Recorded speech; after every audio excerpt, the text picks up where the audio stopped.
So, okay. Our topic for today is about semiconductor. So before we go to the main agenda, which is the semiconductor itself, I will present to you the objectives for this topic. So first, our first objective is the foundational understanding.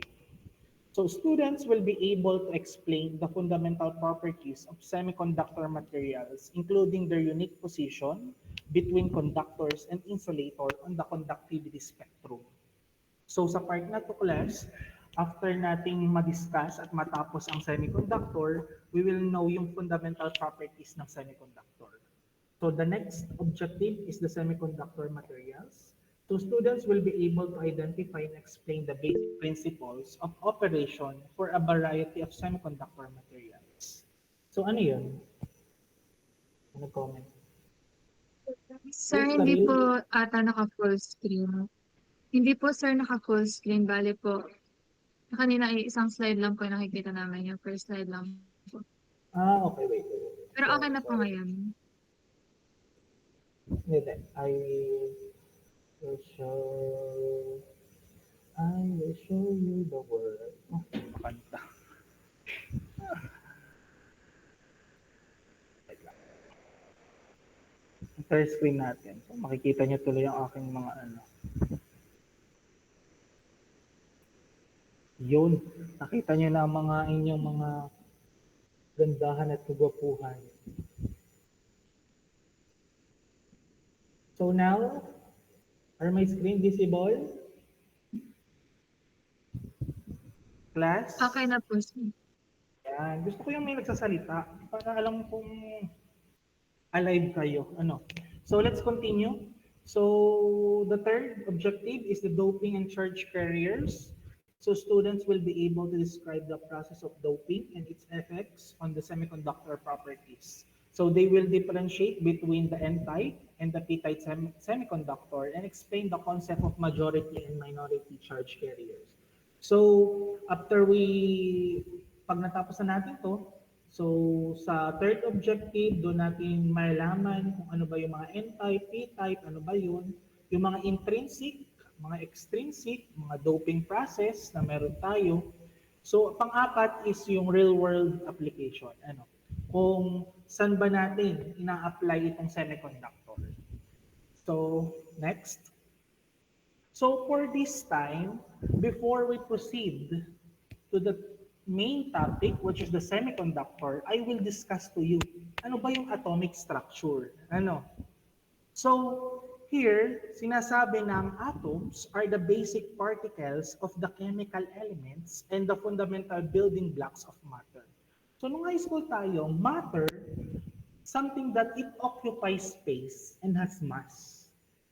So, an atom daw consists of nucleus and protons and generally neutrons, surrounded by an electromagnetically bound swarm of electrons. So we can see here sa ating screen, meron ditong nucleus. So sa nucleus, it composed of neutrons and protons.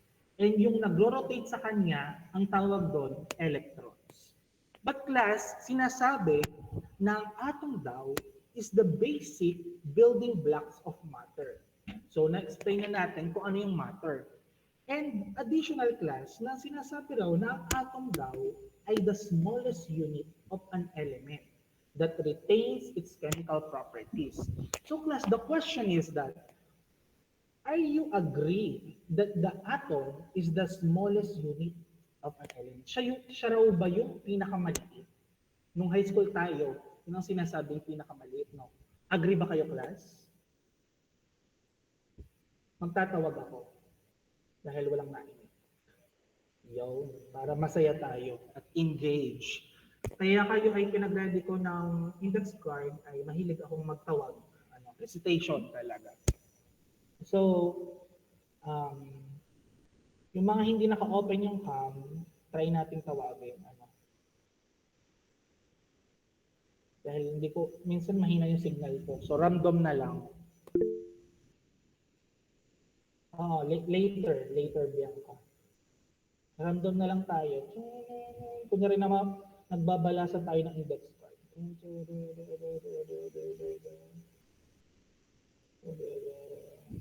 May, yun. Francesca May Fajardo. Do you think that atom is the smallest unit of an element? Yes po, sir. How do you say so? As far as I know po, siya po yung mga natatakal nung lower years na siya po yung smallest unit. So sinabi siya na nung high school at senior high na atom is the smallest unit. Yun ba yung nais mong sabihin? As far as I can remember, yes po. So pag sinabi ko sa yung mali ang iyong intindi, are you agreeing with me or your high school teacher?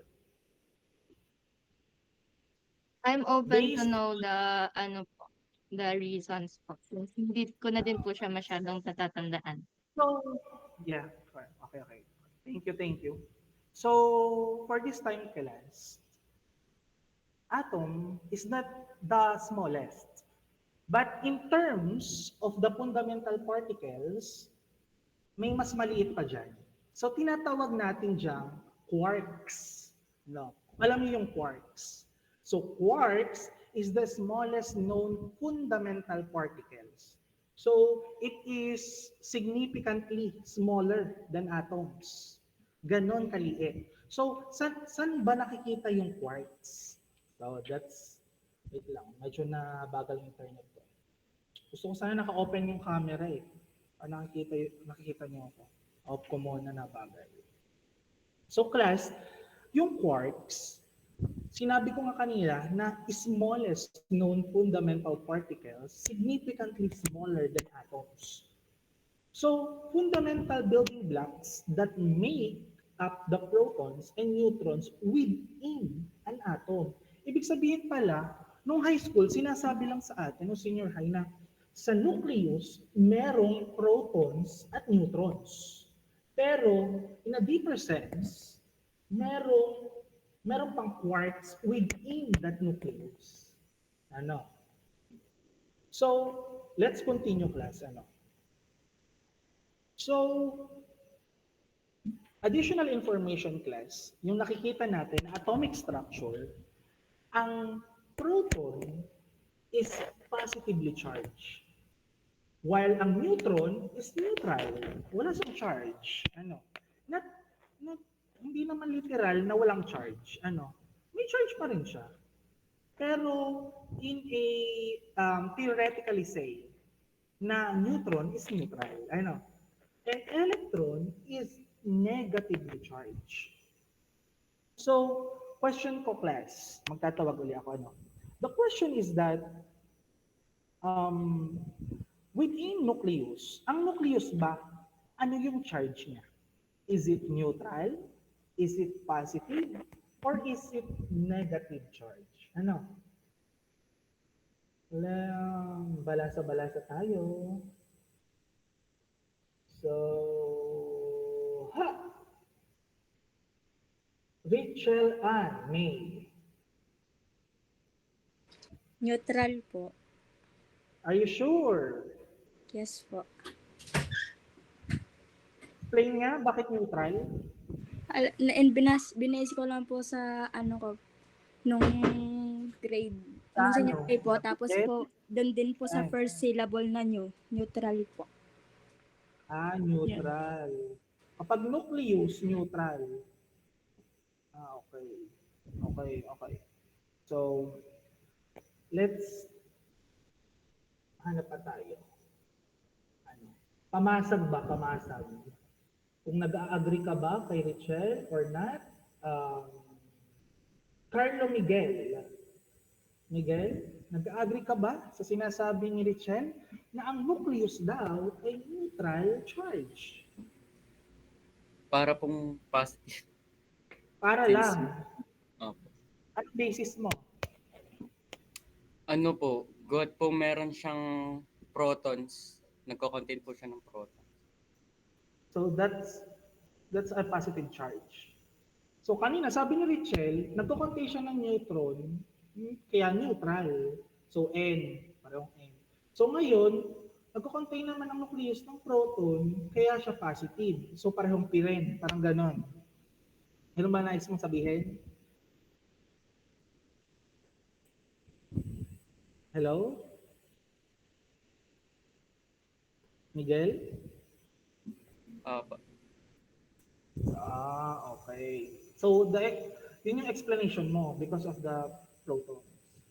So, exactly, you are correct. Ano?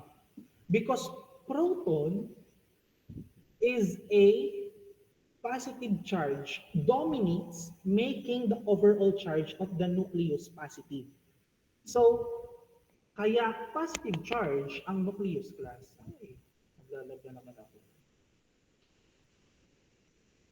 Off ko lang ang camera ko. So, class, kaya positive siya dahil yung protons have a positive charge that dominates, making the overall charge of the nucleus positive. So that's why the nucleus is a positively charged. So let's continue.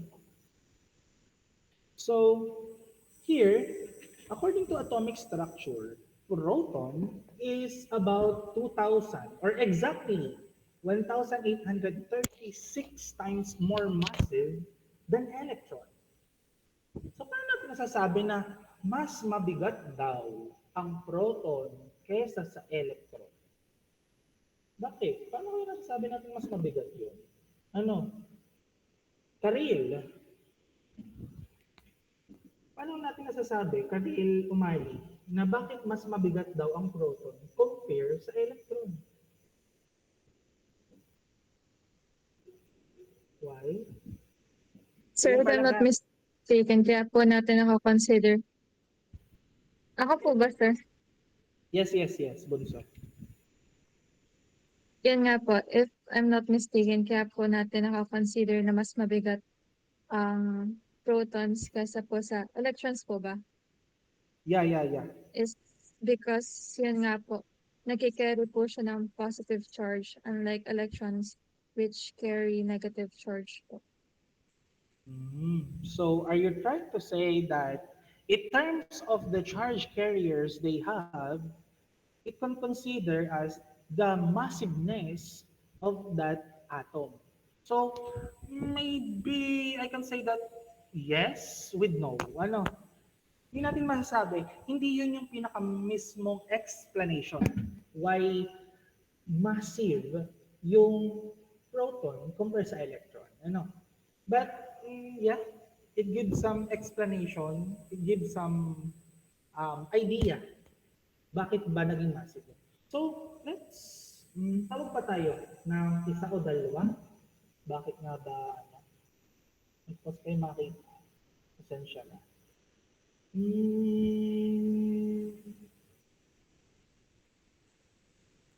Jomaren Makatangay. Jomaren Makatangay. Why do you think, Bunso, na mas mabigat? Ako Sir, I kaysa sa think, ay, Sorry. ano po yung protons po? Proton sa electron. Hindi yung si Sir kasi sa electron. I think, sir, same lang din po nung kay Karel since ano po siya, nagko-contain po siya ng ano eh, kung positively charged. Okay. So, are you agreeing with Karil? How about, last. How about you, Lyra? Lyra actually malinaw. Are you agreeing also to Karim? Or meron kang sariling explanation why proton is more massive than electron? Good morning po. Good morning. Yeah, go. Siguro po ang dan dahil po sa siguro po magkaiba po sila ng mga subatomic particles na bumubuo po sa kanila. Yeah. May may point, tama. May point siya. May point ka, tama. Bunso. Dahil this is the exact answer, class. So, proton is a composite particles, while electron is a fundamental particle. Ibig sabihin lang, class, pag sinabing composite particle, these are those particles na two or more fundamental particles, or what we call as bound state. So while fundamental particle has no internal structure. So class, ibig sabihin lang nun na walang internal structure, hindi natin kaya siyang i-dissect. It cannot be broken down into smaller constituents. So that's why class, here, kita natin, in terms of the mass of the protons, 1.672 times 10 raised to negative 27 kilogram. It is more massive than the mass of the electron na merong 9.109 times 10 raised to negative 31 kilogram.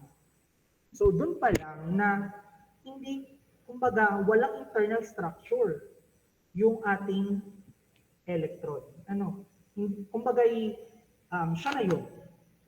While yung proton, kumbaga, composite particle, iba-ibang particles yun na pinagsama-sama. Ano? Two or more fundamental particles nila. So that's why proton is more massive than electron. So, but before I proceed to the valence electron class, let me share to you, class, yung history ng atom timeline. So, hindi ko siya nasama dito. So, class, nung time namin, nung mga bandang high school, senior high class, so, inintroduce sa amin yung atom. So, nabuo daw yung atom first is nung na-discover ni J.J. Thomson noong 1897, na-discover ni J.J. Thomson noong 1897 yung electron through his plum pudding model. But class, nung una pa lang, meron na talagang atom. Because of Democritus. No. Kung kaya si Democritus noong 460 BC pa, Democritus proposed a philosophical atomic concept around mga 400 BC. So, he suggests that matter consists of tiny indestructible particles na tinatawag natin atom. Which move in an empty space. So, ang basis niya, class noon, nung unang panahon, is that the philosophical idea is based on the reasoning about the nature of matter. So, ang significance ng class na introduce niya yung concept ng atom as the fundamental building blocks of the universe. Hindi lang yung class, sinundan pa ito ni John Dalton. Kung kilala niyo si John Dalton, yung time na 1803, yung time niya, si John Dalton, may theory siya. So, he developed the first comprehensive atomic theory. So, naka-base yun sa experimental laws like the law of the conservation of mass. So, may idea doon, may key idea siya doon. Kaya, na-develop niya yung comprehensive atomic theory. The first key ideas is that all matter is composed of atoms. So, lahat daw pala ng matter, lahat ng with space and has mass, ay composed ng atoms. Though, and the second key ideas is that atoms of a given element are identical. So, ibig sabihin pala, yung mga given element na meron sa atom is iba-iba. Hindi sila pare-pareho. And iba-iba nga sila, pero same yung mass nila. So, yun yung pangalawang key ideas ni John Dalton. So, the third one is that atoms of a different elements are different. And the fourth one, yung last na key ideas ni John Dalton is that atoms combine in a simple whole number ratios to 4 compound. So, doon mismo ang history ng atom. Nag-start siya kay Democritus, then Dalton. And then class, sinundan na siya. Sinundan na siya ni J.J. Thomson noong 1897. So, J.J. Thomson discovered the electron. Ano class? He discovered the electron and nung na-discover niya yung electron through his Flamsteed model, sinasabi na ang electron daw ay siyang fundamental particle with a negative charge. So, ganon kagaling si John Dalton that time, si J.J. Thomson. So, after J.J. Thomson was discovered the electron, sinundan siya ni Ernest Rutherford. So, Ernest Rutherford, nung diniscover niya is proton. So, Ernest Rutherford discovered the proton noong 1912. So, noong 1912, na-discover niya ang proton through his planetary motion. So, yung planetary motion, yung his work on the gold foil experiment, that nucleus contains a positively charged particles na tinatawag natin ngayon protons. So, yes, Karil? Sir, naglalag po kayo. And choppy rin po. Nag-shopping. Sorry. Pinatay ko na nga yung aking camera. Gusto ko sana i-open. So, as I say kanina, si Ernest Rutherford, siya yung nag-discovered ng proton. Sunod kay J.J. Thomson na nag-discover ng electron. So, Ernest Rutherford discovered the proton through his experiment called the planetary motion. So, his work on the gold foil experiment, that nucleus contains positively charged particle na tinatawag nating protons. Ano? Then afterwards, sinundan naman siya ni James Chadwick. Si James Chadwick naman ang naka-discovered ng neutrons noong 1932. So, his discovery through the quantified orbits. Ano class? Tandaan. Through his quantified orbits. So, class, fun fact lang. Did you know, class, that James Chadwick, yung naka-discover ng neutron, James Chadwick, who discovered the neutron, was a student of Ernest Rutherford. Galing ano? So, ibig sabihin pala, ang teacher ni James Chadwick ay si Ernest Rutherford, who discovered proton. At ang teacher ni Ernest Rutherford na nakadiscover ng proton ay si J.J. Thomson, who discovered the electron noong 1897. So, ganun ka-colorful, ganun kagaling ang atomic structure that we have. Ano? So, yun yung atom timeline. Natin. So, next slide is about the valence electron. So, sa valence electron class, we can see here yung mga atomic number, atomic weight, yung symbol, yung silicon. Example natin yan, yung silicon class. Yung electronic configuration. So, hindi natin pakakapokusan yung electronic configuration because I think it is irrelevant to our topic. So, crystal structure, so hindi natin siya kasama. So, ang focus lang natin dito class, since valence electron, is the atomic number, the atomic weight, and also yung orbits na nakikita nyo sa baba.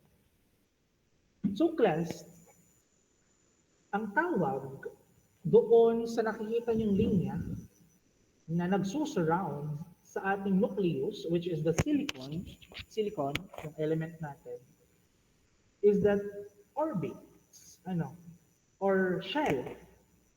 Pero kapag nagsusurround siya with an electrons, tinatawag natin siyang orbital shell.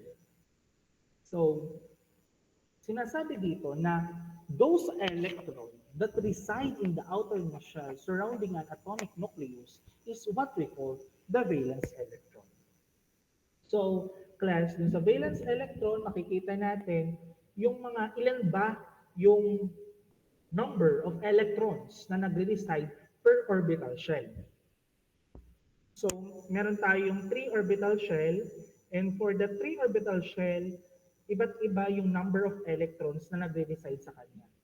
So class, hindi yan basta, ay sa unang shell, 3. Ay sa unang shell, 4. Hindi ganun class. So may computation tayo in each orbital shell. So here is the computation, which is the 2n squared. So since yun yung computation natin sa ating orbital shell, and sa unang orbital shell or sa unang shell natin, we have 2 electrons. Why? Because lalagay lang natin yung 1, di ba? 1 squared is 2. Eh, 1 squared is 1. I'm sorry for that. Nabobo na. 1 squared is 1 times 2, so 2 electron. So our second is 8 electron. 2 squared is 4 times 2. So next is 18 electron up to 4th shell. So minsan, may maabot ng 5th shell, 6th shell. So for example lang to, class. And may tinatawag tayo class na octet rule.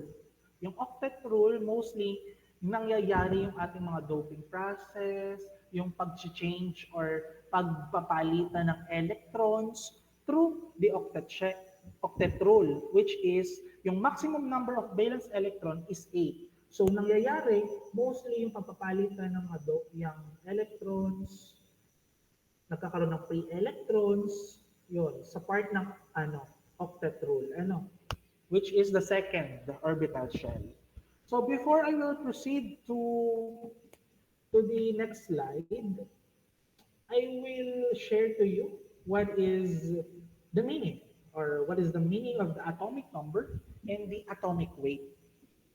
So class, kapag sinabi nating atomic number, ito yung number ng bilang hindi neutron, hindi electron, kundi proton. Class, tandaan. Atomic number is the number of protons in an atom's nucleus, which defines the element. So, ibig sabihin, class, hydrogen. So, 1. So, ibig sabihin, 1 yung proton na nakareside sa mismong element. So, hydrogen, helium, lithium, beryllium, boron, carbon, nitrogen. So, dire-diretso yan. So, nung time ko, nung ako yung nag-review pa sa board exam, pinasaulo sa amin yung lahat ng atomic number, atomic weight, and yung mga periodic table because may computation sa Java kami noon. So, hindi lang kinocompute yung atomic weight basta, merong ina-average siya. So, speaking of atomic weight class, atomic weight or tinatawag natin minsan na atomic mass is the weighted average of the atomic masses of all the isotopes of an element. Ano ba yung isotopes? So, isotopes class, yun yung variation ng mga same element with different number of neutrons in their nucleus. So, that's atomic number. That is also atomic weight. So, let's proceed to the energy band. Yan. Itong masaya class, the energy band. Energy gap. So, energy band, it is the energy required to move or transfer a valence electron at the valence band to the conduction band. So, energy gap, energy band, band gap, isa lang yan. Ano class? Ang nais lang sabihin ng energy gap opposes the movement of the valence electron outside the system. So, kung ang energy gap daw ay mas malaki or greater than the heat applied, kunyari, pinainit mo siya, if the energy gap is greater than the heat applied, then the electrons will not be able to move. So, yun ang nais niyang sabihin. So, since energy gap siya, Kapag insulator, malaki yung energy gap na meron siya. Kapag naman semiconductor, semi-semi lang, kaya semiconductor. So pag conductor, nag-overlap na yung bands. So, yung energy gap, tinatawag nating band gap, is a fundamental property ng solid material. It is the energy range na with no electronic states can exist. So in the context of semiconductor, nakikita natin yung insulator, it's the energy difference between the top of the valence band, sabihin yung taas ng valence band, the highest energy band that is completely filled with electrons at the absolute zero temperature. So yung bottom naman, yung bottom ng conduction band na nakikita natin, yung lowest energy band, that is empty of electrons at absolute zero. Ibig sabihin, lahat at absolute zero, yung mga electrons nasa valence band. So nagkakaroon sila ng connection, nagkakaroon ng palitan ng electrons and holes kapag nag-overlap or kapag mas malapit yung band gap na meron tayo. So this gap represent the minimum energy required to excite a valence electron. So it allows, since nag-excite na siya, nag-init, nag-overlap, it allows to jump to the conduction band where it can move freely and conduct electricity. So kunwari, for the example test, meron tayong kawali. Ang kawaling yon, pinainita natin sa kalan. And yung kawali, walang rubber. Hinawakan natin basta. Since sobrang init yun, yung valence band, through heat, tayo ng heat. Nag-apply tayo ng heat. So, yung energy gap is greater, mataas. Dahil nag-overlap na yung valence band and conduction band. Yung nag-overlap siya, so, ang tendency nun, uminit lahat ng surface ng pan. So, yun yung kagalingan. Yun yung kagalingan ng energy bands. Na-identify natin kung conductor ang isang bagay, kung semiconductor ang isang bagay, at kung insulator ang isang bagay. So, class, regarding sa nakikita nyo na 1 electron volt, nakikita nyo sa screen, ay equal sa 1.6 times 10 raised to negative 19 joules. So, class, here, bakit nagkaroon tayo ng ganito? Through the formula of what we call work. Work is equals sa charge ng isang coulomb or charge ng isang electron times voltage. We can see here that 1.6 times 10 raised to negative 19 coulomb, minultiply siya sa 1 volts so that we can come up with 1 electron volts. So charge ng electrons, yung Q, times the voltage is equals to work. So work is joules. So yung joules ay equal sa 1 electron volts. So bakit natin diniscuss yun? Because insulator have greater than 5 electron volts. Tandaan, yung insulator na meron tayo, ang kanyang energy band or energy gap is greater than 5 electron volts. While yung ating semiconductor, may iba't iba siyang energy gap. Depende sa kanyang semiconductor materials. So, we can see here, sa ating common semiconductor materials, we have silicon, the Si, the germanium, the gallium arsenide or the gas. So, sa silicon, meron tayong 1.1 electron volts. Sa germanium, we have 0.67 electron volts. Sa gallium arsenide, which is the gas, we have 1.43 electron volts. So around 1.41 to 1.43 electron volts. So yun yung energy band na meron sa insulator and semiconductor. So next slide is nakikita nyo, class, about periodic table. So, periodic table of elements, nakikita natin dyan from the hydrogen, yung column ng hydrogen pababa, yung vertical. Ano? Tingnan yung vertical. Hydrogen, yung beryllium, yung nakikita niyo about stadium hanggang zinc, hindi na natin yung sinasama. Why? Because it is transition metal. So, pag sinabing transition metal, automatic conductor. Ano? So, sinasabi lang yan, yung number raw ng valence electron ay equal sa group number per column vertically.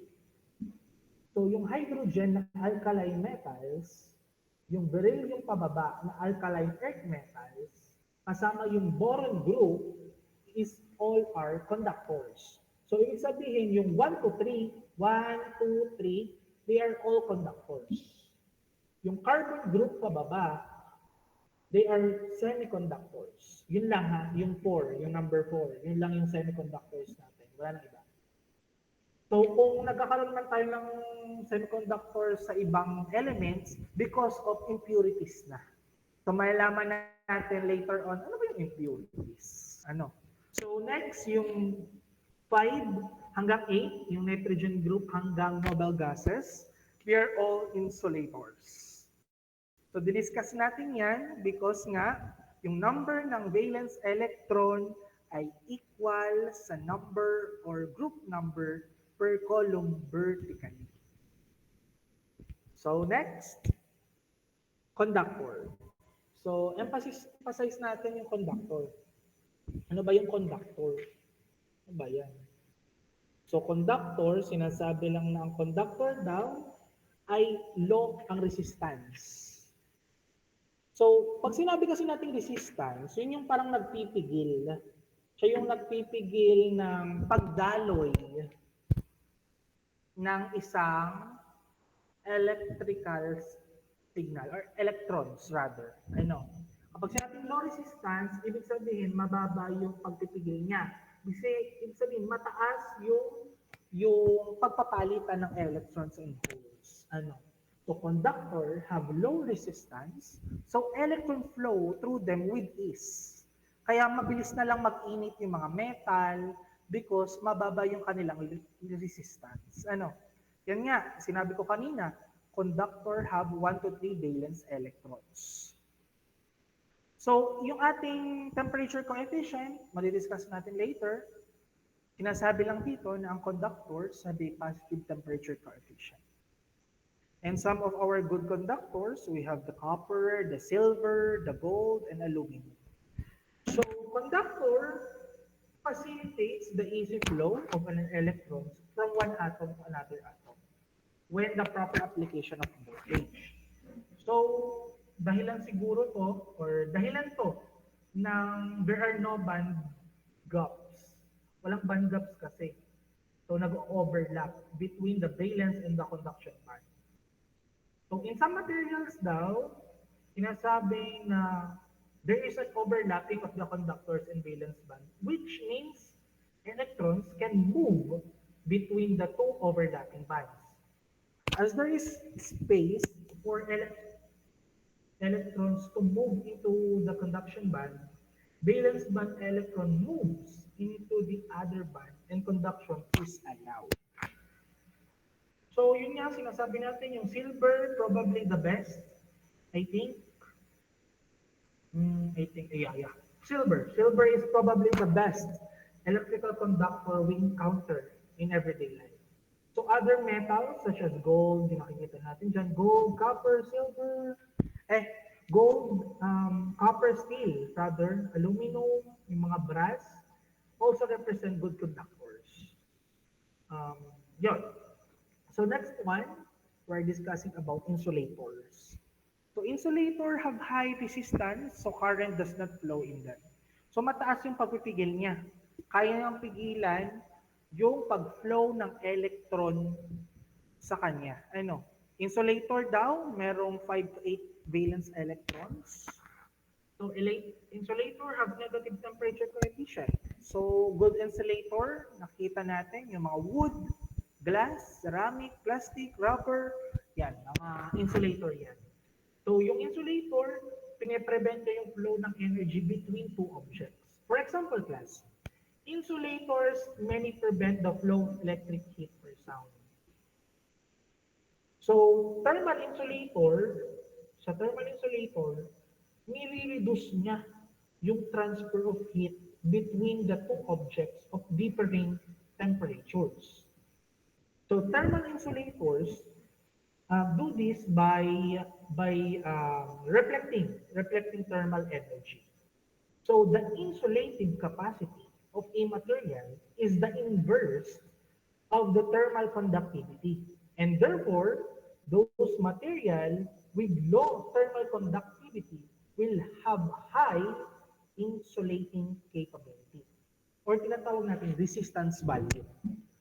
So, other important properties to consider are siguro yung mga product density, yung specific heat capacity. So, hindi na natin yung discuss, pero yung heat capacity, yung mga transfer ng heat from one atom to another, from one material to other. So, analyze lang sabihin, sa insulator, there are larger gaps between the conduction and the valence band. So, ang electron it cannot move into the conduction band, and this means that the material cannot conduct. Yun yung kagalingan ng insulator. So, next one is the semiconductor. So, yan, semiconductor. So, sinasabi ng semiconductor daw are materials that essentially can be conditioned to act as a good conductor nor good insulator or anything in between. Kumbaga, pwede siyang conductor, pwede siyang insulator or in between. Ano? Semiconductors have 4 valence electrons. So, in room temperature, semiconductor acts as an insulator. So, nagiging insulator ang semiconductor kapag room temperature. Ibig sabihin lang ng room temperature, like may basis tayo like around mga 25 degrees Celsius, I think. Mga ganon, kapag room temperature. So, yung semiconductor natin, nagiging insulator. So, ang common semiconductors natin, carbon, silicon, germanium, gallium arsenide. So, sinasabi kapag ang semiconductor raw, moderate conductivity. A semiconductor has a conductivity value between of a conductor such as silver and insulator, such as mica weight. So, parang, kung alam mo yung mica, so such as the mica, we use is in kung alam niyo yung Elmelins product range. So, yung mica, we can consider it as semiconductor. Ano? So, kapag in terms naman ng resistance class ng semiconductor, the resistance of a semiconductor falls as its temperature rises. So, elements like silicon, germanium, selenium, gallium arsenide, mga indium antimonide, yung alam niyo yung INSB, yung mga indium antimonide, are all examples of semiconductor elements. So sinasabi din, class, na ang silicon represents the most widely used semiconductor. So next, class, is semiconductor materials. So dito makikita na natin kung ano ba kapag dinisect natin yung semiconductor material, ano ba meron doon? Ano ba yung mga materials na bumubuo sa semiconductor? First one is the silicon. Sinasabi na class na ang silicon ay isang semiconductor nagmo-modify ng isang doping with impurities to control its electrical conductivity. So which falls between that of a conductor and insulator. So silicon daw is an element with atomic number 14. So ibig sabihin, kung may atomic number siyang 14, so ang protons niya 14. So ang atomic weight niya ay mga 28 something, 28 point something. So in its pure state, kapag pure state, walang kahalong iba, silicon appears as a lightweight metal similar to aluminum. So kapag walang kahalo class, pure silicon, walang mga, what we call it, impurities, walang mga impurities, yung silicon, similar siya sa aluminum. So, pure silicon conduct electric currents better than a dielectric material does. So, I think, but not as well as most metallic conductors. Kasi mas magaling ang pag-conduct ng electric or electricity or the electric currents rather sa pure silicon kung compare natin sa dielectric material. So, yung abundance naman in terms ng earth crust contains silicon in great abundance. So, napakarami ng silicon na meron tayo. Namimina rin yun, I think. Oo, namimina rin yun. We can mine it from some crustal rocks and sand. So, in its natural state, silicon almost always exists as compound with other elements. Sa mga industrial vendors, ini-extract nila yung pure element. Kung yung electronic compound natin, yung mga electronic component manufacturer, hinahaluan nila yung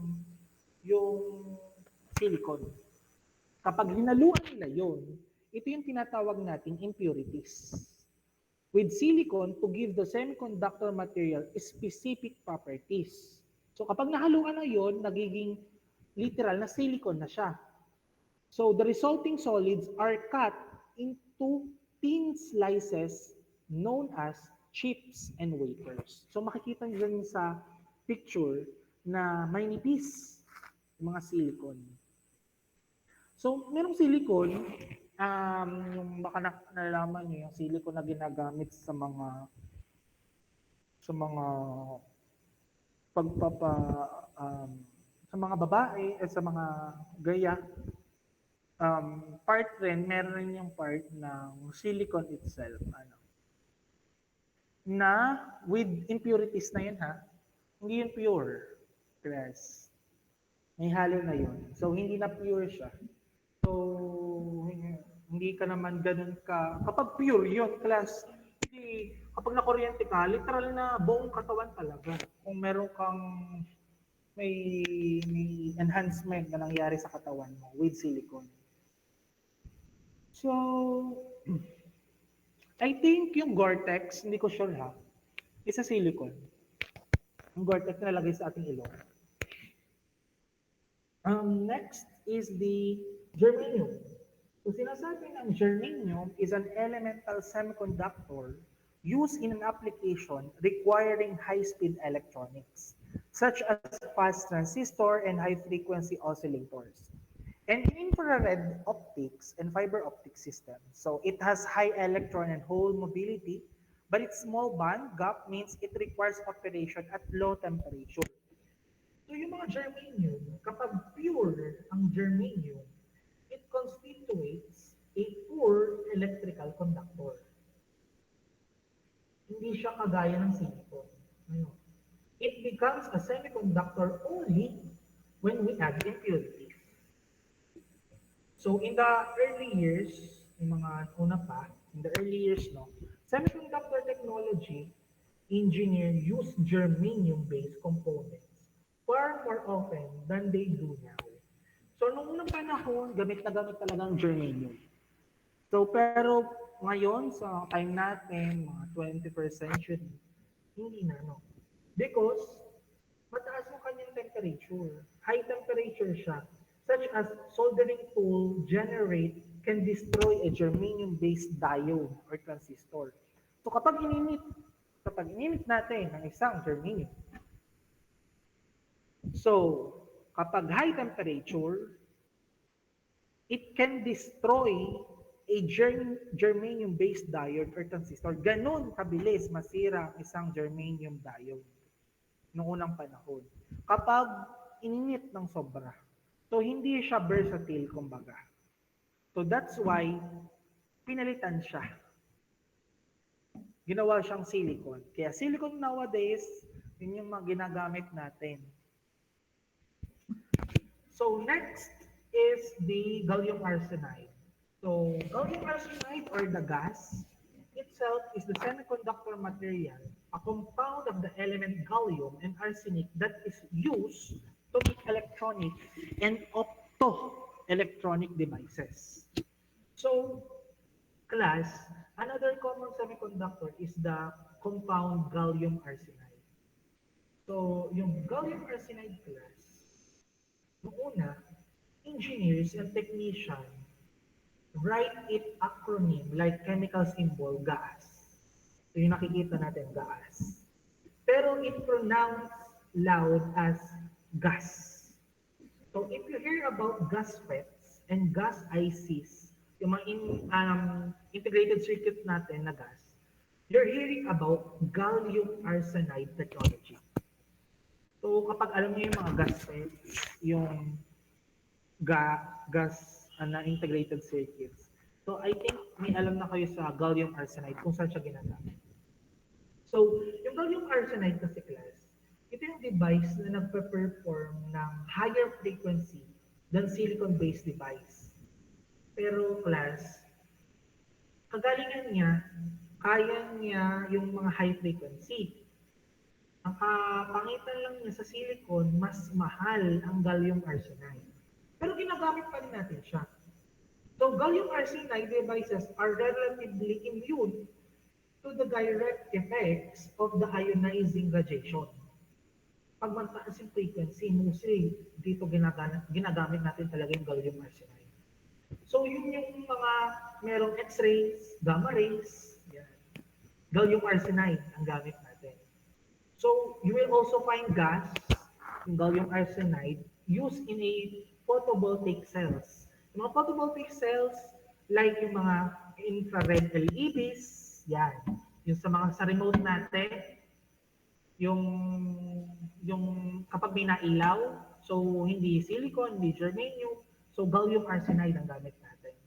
So yung mga laser diodes na meron sa atin. So before I proceed to the selenium and metal oxide, share ko lang class, no? Meron kasi akong mga tinuturuan din, biomedical engineering naman siya. Sa biomedical engineering class, ang subject ko doon is biomedical systems and signals. So we are referring to the frequency, to the signal processing, wherein tinatalakay namin yung mga machine. So, yes, alam ko yung systems and signal, pero in terms of biomedical, hindi natin siya ganun kaalam. Because I am a licensed electronics engineer. I'm not a biomedical engineer. So, pinag-aralan ko siya. Ang biomedical engineer is nakonsider siya sa dalawa. Biomedical engineer in clinical side and biomedical engineer in troubleshooting side sa mga machine. So, bakit ko siya sineshare? Regarding dun sa mga semiconductor na ginagamit. So, may tinatawag tayo dun sa side ng clinical side ng biomedical, yung hematology. So, sa hematology class, pinag-aaralan nila doon yung blood. Ang galing. Pinag-aaralan nila yung blood. So, yung blood, meron tayong 3 blood cells. What are those? First is the red blood cells, white blood cells, and the platelets. So, doon sa part ng machine nila, before pumasok sa tube, yung blood, may hinahalong reagent. Bakit naghahalo? Because hindi naman kayang basahin ng machine kapag hindi electrical signal or electronic signal. Hindi kayang basahin ng machine kapag pure blood. So may reagents na ihahalo. Pag hinalo yung reagents class, so convertible na siya, kaya na siyang basahin ng machine. Pag pumasok siya sa tube, babasahin ng machine. Magpuproduce ang machine ng graphs. So, sa sobrang colorful, sa sobrang galing ng machine, kaya tayo may mga differential integral calculus, so nagagamit yung integral calculus doon. Why? It measure the area under the graph. Sabihin, minimeasure niya yung each drop. Kapag pumasok sa tube yung blood, may semiconductor or may diode. Under kasi ng semiconductor yung diode, no? Yung diode na yung class, babasahin niya yung yung blood. So, yung reagents, i-convert siya, so an electrical signal, and papatayin niya yung platelets. Dahil hindi naman kayang basahin ng diode na meron doon sa machine na yun, yung platelets. Ang kaya lang basahin ay red blood cells and white blood cells. So pag nabasa niya yun, may mga graph na magpe-present doon sa machine. So parang style siyang oscillators, I think. Oscilloscope. Parang style ganun. So mag-present siya ng graph, ng signal, ng waves. So dalawa. Kapag maliit yung wave, so yan ay counts bilang ng white blood cell. Pag malaki yung wave, yan, number yun ng red blood cells. So, the magical part is that hindi kayang basahin yung platelets. So, anong ginagawa? So, yung platelets, hinahaluan uli siya ng reagent. Pag nahaluan na siya ng reagent, so convertible siya into electrical signal. So, meron pang isang side yung machine. Ginagamitan naman siya ng photodiode. So, photodiode, sinisinagan niya yung platelets para malaman niya yung counts na meron doon sa platelets. So, ganun kagaling yung semiconductor meron tayo, yung diode na naka-impact doon sa machine. Siya kasi yung bumabasa ng counts ng platelets or blood cells na meron tayo at ini-indicate as a graph. So, bakit ko nasabi ito? Bakit ko na-share? Because through semiconductors, sinimulan, or through dun sa atom na discuss natin kanina, doon nagsimula lahat bago pa tayo makapagbasa ng mga, ang sakit nito ay ganito. Ito pala ay kulang sa dugo. Nababasa nila through the hematology. Ano nababasa niya? Through your counts ng bloods, anong meron doon sa bloods mong yun. So ganun, yung semiconductor materials. So kaya ko siya na-share, silicon, germanium, gallium arsenide, isa lang yan sa mga semiconductor materials na meron. So last one is the selenium. So let's proceed. So let's continue, selenium and metal oxide. So sinasabi na ang selenium is a semiconductor element that is a photoconductor, meaning its conductivity changes with exposure to light. Yan, may light din. So metal oxides such as zinc oxide, the ZNO, also have semiconducting properties and are widely used electronics. So sa selenium, selenium is a chemical element whose electrical conductivity varies depending on the intensity of the visible ultraviolet or infrared radiation that strikes it. So all semiconductor materials have this property. At tinatawag natin yun as photoconductivity. So to some degree, but in selenium, the effect is pronounced. So through photoconductors, nagdedepende siya sa intensity ng ultraviolet, yung mga infrared na sinabi natin kanina, yung radiation na tumatama dun sa isang element, sa isang bagay, through selenium. So, selenium also has an exceptional electrical ruggedness. So, meaning that it withstand short-lived electrical overload, such as too much current or voltage. So, yun yung kagalingan rin ng selenium. So, next one is the metal oxide. So, metal oxide class is a certain metal oxide have properties that make them useful in the manufacture of the semiconductor devices. When you hear about like MOS, kung alam niyo yun, yung MOS, yung samahan ng mga CMOS, yung metal oxide semiconductor, kung alam niyo yun, yung metal oxide semiconductor, yung complementary metal oxide semiconductor, yung mga CMOS. So, certain types ng kanila, yung certain types of transistor and many kinds of ICs, ginagamitan ng metal oxide semiconductor. So, Madidiscuss natin sa mga wicks, yung mga transistors.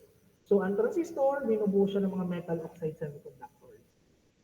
So, hindi silicon, kundi metal oxide. So, metal oxide components need almost no current in order to function. So, hindi naman kailangan siya talaga ng kuryente para mag-proceed sa kanyang function na ginagawa. And I think almost, or yung lahat ng mga metal oxide and lahat ng mga CMOS ay components from one outstanding limitation. So may mga limitations din sila. So that's it. So yun yung semiconductor materials: silicon, germanium, gallium arsenide, selenium, and metal oxides. So next is the temperature coefficient of resistance. So class, ito ko muna puputulin yung klase ko. Para same kayo ng O1, ay ng O2 rather, sorry. Same kayo ng O2 na dito magsisimula bukas, the temperature coefficient of resistance. So kakaunti na naman siya, class. So temperature, yung types ng semiconductor, intrinsic and extrinsic, yung doping process and dopants, yung charge carriers natin, and the application ng semiconductor. So kakaunti na siya. So, since 3 hours bukas, after nito, yung ating diagnostic exam. And class, don't forget the index card para maganda ang discussion tomorrow. So, before end natin, ay iaano ko lang yung mga wala pa, baka nandito na. 0101. Feeling ko yung parang ano kayo, bakit parang nalugi kayo? Yung mga mukha niyo parang nalugi. Nakapag-almusal na ba? Parang wala akong kausap. Parang nalulungkot niyo. Tamo parang ang peke naman ng ngiti mo, Miguel. Parang so wait lang, open ko lang yung attendance ko. So nandiyan na ba si Celine Iloriaga? Yes po, sir.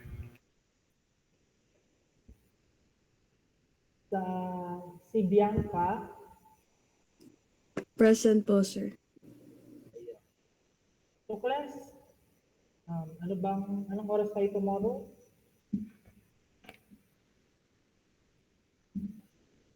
Anong sabi ko sa inyo bukas? We will start 10:30. 10:30 po yata, sir. Sa SSL. Kung meron na makapasok, so pasok mo lang sa SSL. Susunod na lang kita. Don't forget yung index card. Napakahalaga niyan. So, dyan yung mga additional points kung merong makasagot. And also, may deduction kapag mali yung sagot. Wow! So, that's it, class. Let's all wrap. Wait lang, ang data ko. So, goodbye. Goodbye, class. Thank you. See you tomorrow. Thank you po, sir. Thank you. Goodbye. Thank you po. Thank you po. Thank you.